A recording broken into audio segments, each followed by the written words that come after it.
As a newly surfaced footage, an Epstein victim testifies that Jay-Z allegedly ran child safaris in Africa. Fucking hell, for Jeffrey Epstein's VIP associates and the global elite. I'm a mother, a widow, and a survivor who's dedicated my life to helping other victims here in Nigeria. I speak plainly because the truth can't hide behind fancy words anymore. The American music star everyone treats like a god, Jay-Z, he's no hero, he's a predator. He's been coming to Nigeria for years, first with Jeffrey Epstein on those private jets, then alone, then with other celebrities, actors, singers, billionaires. They don't come for music, charity, or culture. They come to hunt children, child safaris. What if foreigners pay big money to chase our children through the bush like animals? They shoot for fun. When the hunt ends, the real evil starts. Satanic rituals, blood ceremonies, bodies used in depraved ways I can't bring myself to repeat. They celebrate it all, toasting like it's a game.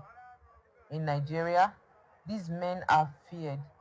Their name shuts people up. Politicians take bribes and look away. Police vanish when the convoys arrive. No one speaks out openly. I know this because I survived it myself. Years ago, my brother and I were taken by Epstein and his friend Bono during one of their visits here. We were used, abused, and barely escaped with our lives. The trauma never fully leaves, but it turned me into someone who fights back. Now I help other victims. I listen to their stories, connect them to safe places, and keep records of what's happening. My friend's daughter, Temi, she was only 14, doing well at high school, so full of hope. One evening, she didn't come home from school. Days of agony for her family. Then one morning, she was dumped at their gate. Alive, but shattered. Scars on her body, emptiness in her eyes. She described the estates being haunted, the children who didn't survive the rituals. They released her as a warning to increase our fear. They are saying, we can take anyone anytime. Most who are taken never return. They're trafficked out, sold across borders, used for organs or worse. People call our traditions savage, primitive. But these rich foreigners, they hunt children for sport and drink blood in their rituals. That's not civilization.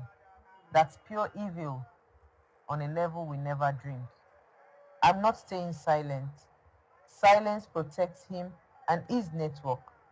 The world dances to his music while our children vanish. He performs on stage with his Satan worshipping wife with our blood on his hands.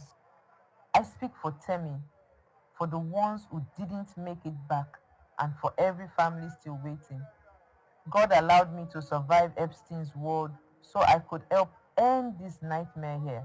If these words reach someone who can act, investigate, expose, stop it, then maybe the hunt end. Maybe more children come home safe. A survivor doesn't stop fighting. Neither do I.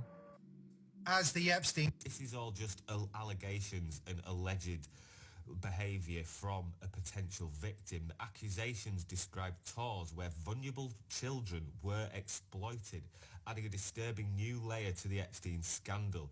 I mean, this could be well why Jay-Z's just done a high fly from America. He's literally just done a runner from the States in the last couple of days.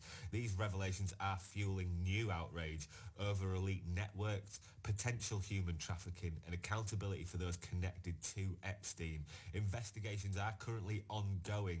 As I said, this is just allegedly. We don't 100% know if this is true. This is alleged accusations from a potential victim of Jeffrey Epstein. We don't know if this is 100% true, but it is interesting that Jay-Z has just left America just as this revelations are all coming out.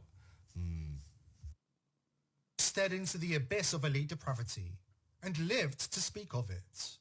In the heart of Nigeria, Far from the red carpets and sold-out arenas, she explains how a world-famous American music icon has turned her land into his private hunting ground.